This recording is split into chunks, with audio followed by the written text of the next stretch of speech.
Have you checked the children? Your little Mesa. Hi, I'm Chucky. Wanna play? Sometimes that is better. You're gonna need a bigger boat.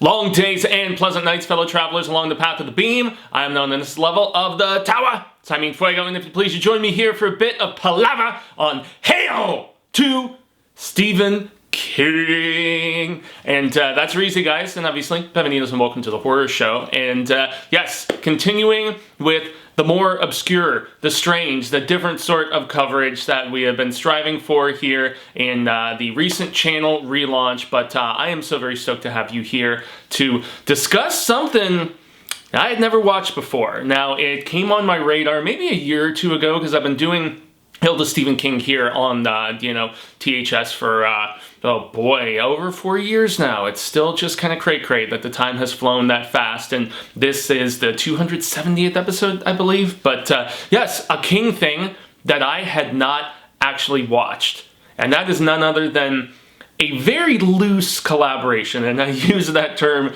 very gracefully and very respectfully, but this is essentially a Stephen King collaboration with none other than Michael Jackson. That's right, Mr. Jefferson! Yes, as he, when he was trying to be incognito on South Park. But nonetheless, man, yes, Stephen King and Michael Jackson collaborating. How crazy on paper does that sound? Well, it's not as loco as you may necessarily assume, and for a lot of reasons, I point to the fact that Michael Jackson loved being scared, and some people allege loved scaring children too. I don't know. I'm not going to go into an extensive amount of that because I have a lot of friends that love Michael Jackson, and I respect musically a lot of what he did over the years. I mean, Catherine was just going nuts recently for Scream, his collaboration with his sister, and that badass black and white music video they did. So, and obviously in the late 70s and most notably the 80s, and this is where, like, with something like Thriller, that extended little short film music video, with the zombies and the Vincent Price and all that, that is iconic horror stuff right there. And so that's where I don't think that these two working together was as shocking maybe as some people found it 25 years ago in 1996 when this was released. Now, I was thinking that I was going to wait till October because that's when this was like officially released proper, but there's so much going on in October, especially with even King stuff to cover.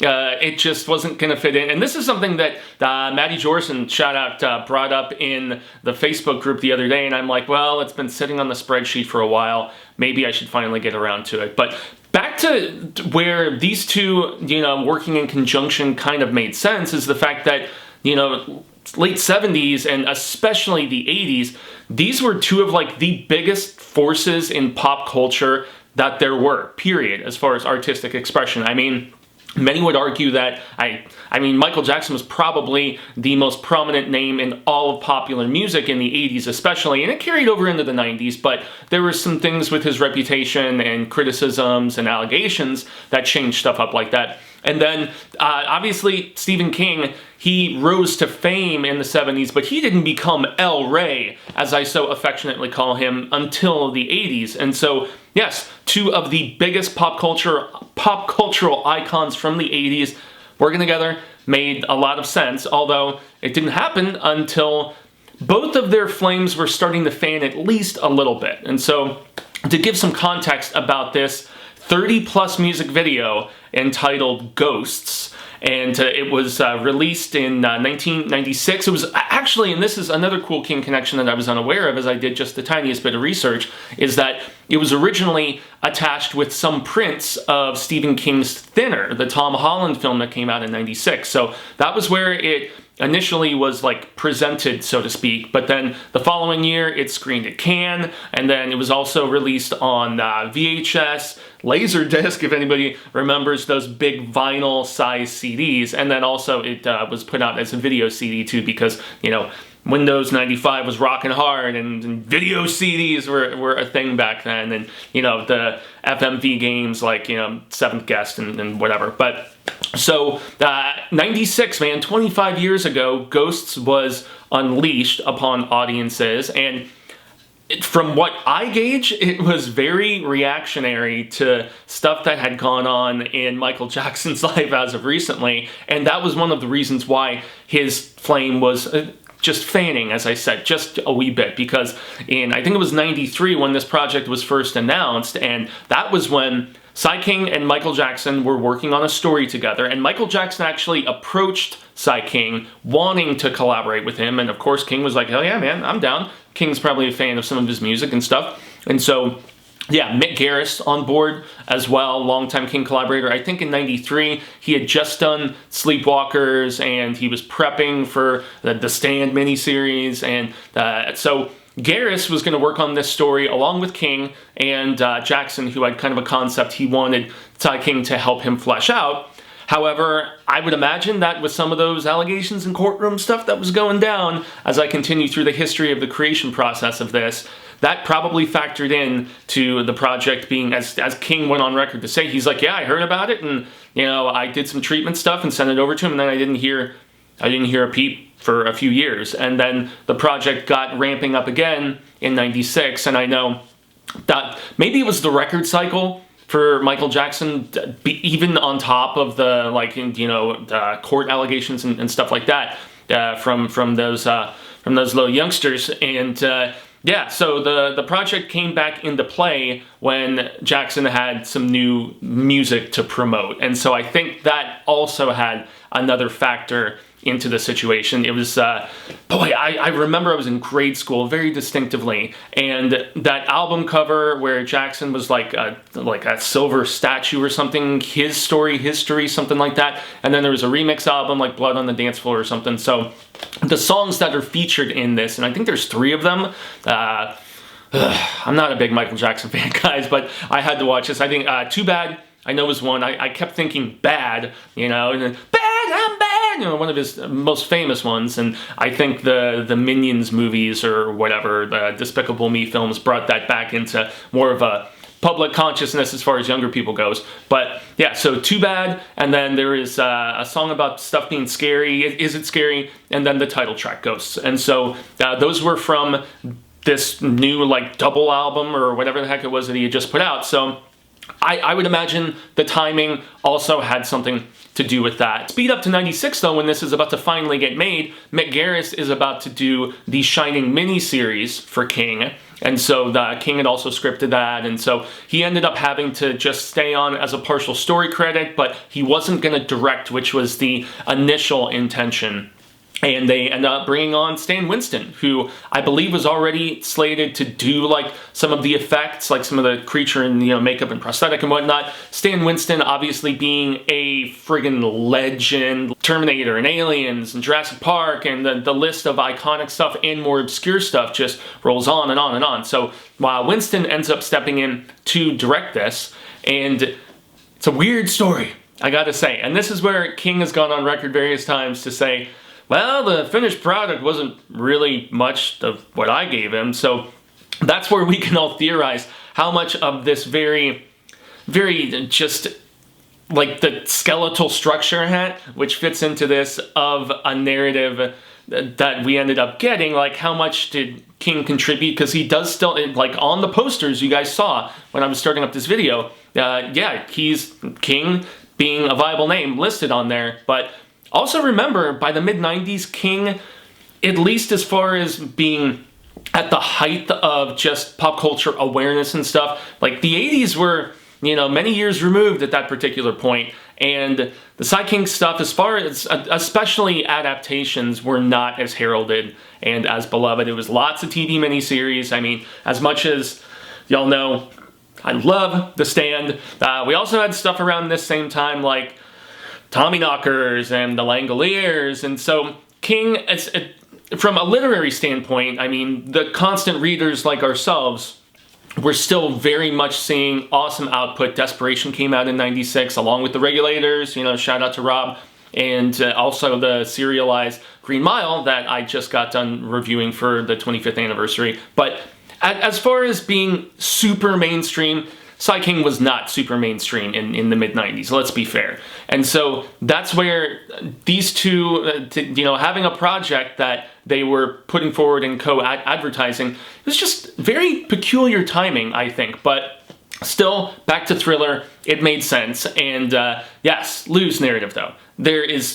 It's about as stereotypy, tropey as we can get. You've got this town, I think they're called like Normalville or Normal Valley or something like that. And when I looked at this mayor right off the bat, I was like, is that Michael Jackson? And is he in like Nutty Professor kind of prosthetic-y stuff, but as this tubby white mayor of the town who wants to go up to this creepy home that this strange hermit, also played by Michael Jackson. And this is the time when Michael Jackson, sadly, his physical affliction and disease had really, like his skin pigment was completely different at this particular point. And also I heard that, any Michael Jackson super enthusiasts who know better than me, the hearsay that I recall is that, it started setting in and he embraced it and just was like, okay, I'll go full, just, practically translucent, so to speak, as opposed to something different. And so, yeah, this is when MJ was in a different MJ, obviously, MJJ, as I think he had his own record label at that time or something. But so, yeah, they get into this creepy, huge mansion of sorts, and even the townsfolk that are along with the mayor, and there's also a few kids, and I'll get into that in a little bit, and how it's just a little bit off-putting and weird with some of the allegations that came out with MJJ at the time. But yeah, so even the women and some of the other townsfolk that are along with the mayor, they're like, maybe we should have come at a different time as opposed to on a dark and stormy night, and we should have come in the daytime. Somebody even says that, if I remember correctly. And it's like, yeah, but does common sense ever prevail in scarific stories? I mean, maybe in the meta era that Scream harkened in. But so, yeah, they go in and they encounter the enigmatic, I think Maestro is what they call him.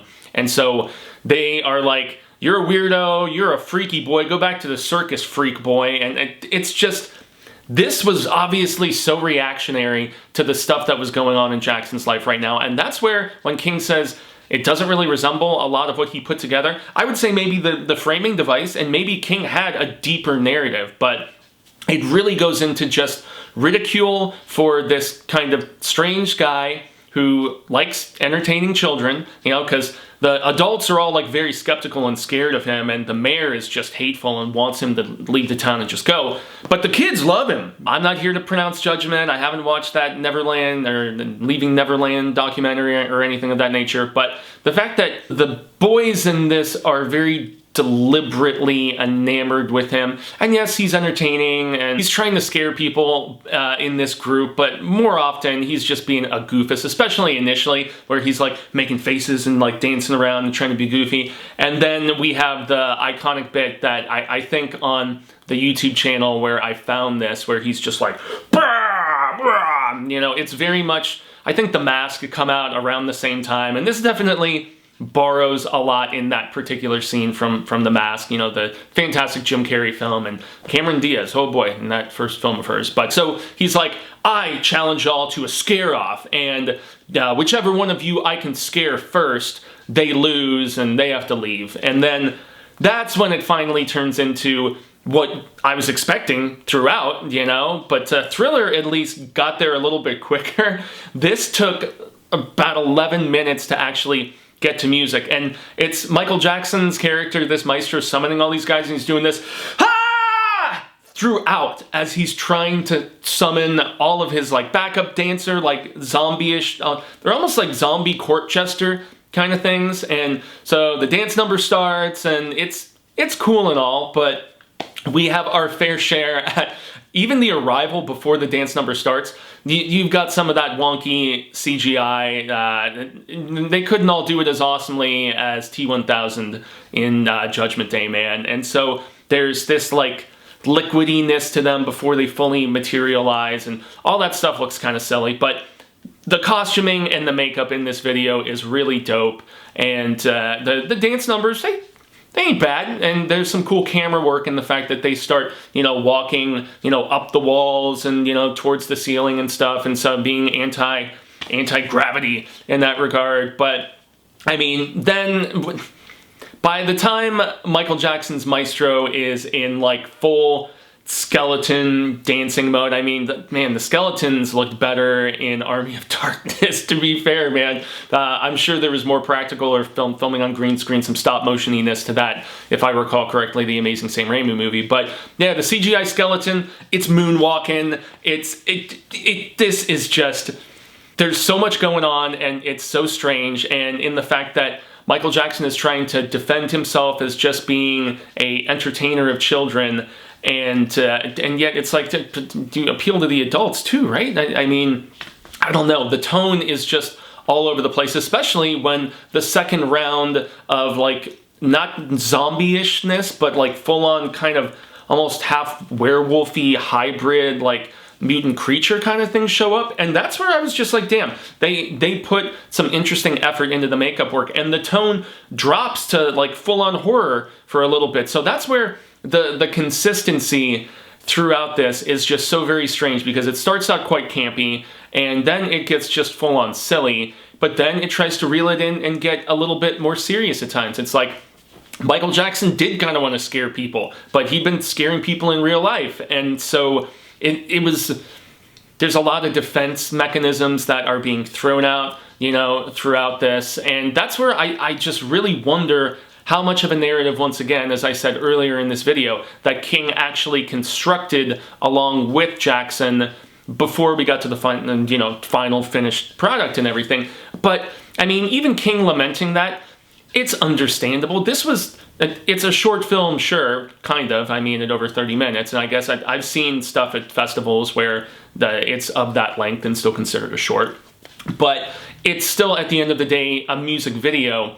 And yes, there's been various music videos with full-on narrative. I think of the R. Kelly, you know, take it nice and slow and all that. That's the thing, man. When Michael Jackson put this video out, like, he was not on my radar. I was aware that people were really into him, especially, like, I think internationally, Jackson was much more popular at this point in time than he was in America, especially like South America and Asia and, you know, parts of Europe and stuff like that. But in the States, like, his stock had, you know, diminished. And he also had the divorce, I think, around this time, Elvis's kid, Lisa Marie Presley.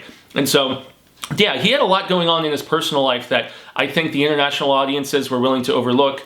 But yeah, this was just him trying to, you know, say, I'm a person too, you know, yes, I'm weird, I embrace it, but I'm having fun, and it's like a roller coaster ride, as he says at one particular point. Because at the end of this, without spoiling what actually happens, because I want you guys to go and watch this weirdness, because it is something else, especially what happens with, I could make some off-color jokes with what happens with the mayor and liquids from the Jackson Maestro going down his throat and taking over, but then and then we're back to horror, though, you know, and like something like a fist comes out of somebody's chest. It's just, and yet the kids are, especially during the dance numbers, the kids are like just hypnotized, and they're just like, oh yeah, they're just grooving and looking just a little more just like, I don't know, googly-eyed into it than I felt comfortable with at times. And the adults slowly warm up, everybody except for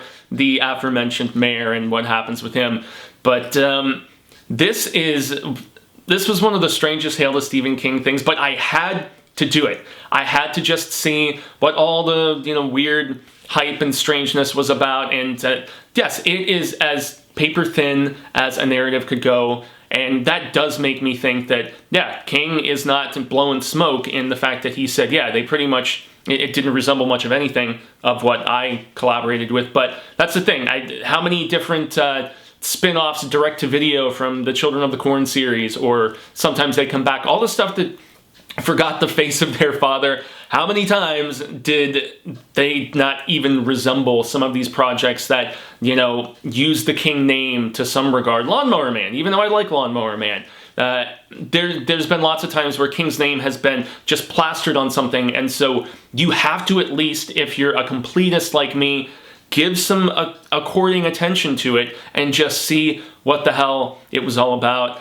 Once again, it's a beautifully shot video. The dance numbers are cool, makeup, costuming, all of that's rad status. The acting is expectedly hammy from everybody, but just the fact that this is so allegorical for Jackson at the time and where his life was and the sort of criticism that he was receiving. That's ignorant. Not artistically, because the music is pretty fun.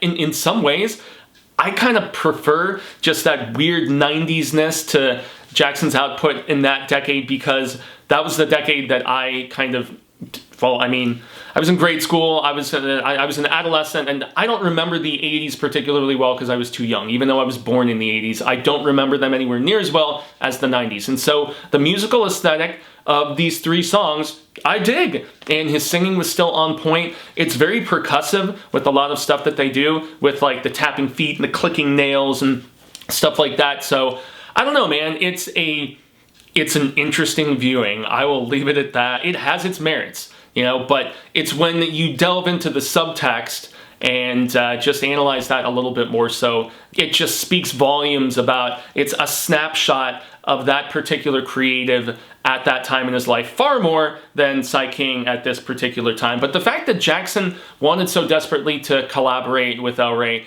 I think is pretty dope. And hey, even if he had very little to do with the finished product, it's still, hey, we can say that at one particular point in Sai King's illustrious career, 45, God, at this point almost, but yeah, he collaborated, the King of Horror collaborated with the King of Pop. Ha! That was just off the cuff. So yeah, that's my thoughts, guys, on Michael Jackson's Ghosts, plural, written by Michael Jackson and El Rey himself and Mick Garris, and then the screenplay by Mick Garris and Stan Winston, directed by the immortal Stan Winston, and it's worth a watch for the just novelty, oddness of it all. So have you guys seen this music video? Do you have any just familiarity, being swept under the rug to some degree? And it was the longest music video of all time until I think that Happy music video that dude from the Neptunes did, their nerd or whatever, Pharrell,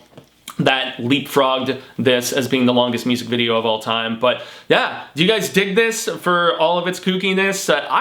I can get behind some of it, but it was just a lot that I just kind of bat an eye at, and I'm just like, all right, Mike, okay, that's cool.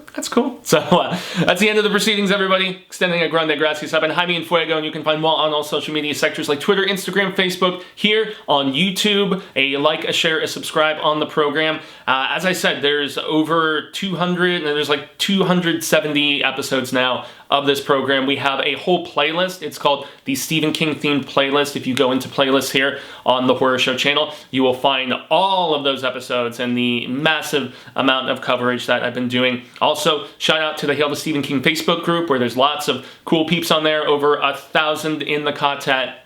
Great palaver constantly. The book of the month is behind me there. Should be showable, I think. It is none other than Cujo for its, 40th anniversary. Good Lord, that is just cray-cray that that book is that old. So that is the book of the month on the first Tuesday of July. We will be doing a live discussion about that. And yes, this program is every Tuesday, every Tower Tuesday. So yes, I appreciate you checking it out. And I apologize if I offended any Michael Jackson fans. Wasn't intending to do that. It's just there's still so many big question marks about the guy, and I know that it's, and this turned into way more of a Michael Jackson video than a Sai King video, so thanks for bearing with everybody. Yeah, I know his upbringing was tough, and when you're that talented and you start that young, I mean, King had a relatively rough upbringing too, you know, with, you know, his father walking out and, you know, struggling through poverty and stuff like that, but obviously had talent very similar to Michael Jackson at a very young age. It's just King didn't take the spotlight when he was so young. You know, he actually had time to refine and ease his way in there, as opposed to just being, you know, thrust into the situation by that old Jackson dad. So in any event, peeps, thanks so very much once more, and until the Wheel of Ka comes around once more, hasta luego, amigos, constant readers and viewers alike, say thank you. I hope we share more of this palaver about my favorite author sooner rather than later, and until that instance occurs, remember to stay scared and read Stephen King. But if you're into just watching something spooktacular, I would say, yeah, give the Sai King collaboration with Michael Jackson a shot. Ghosts.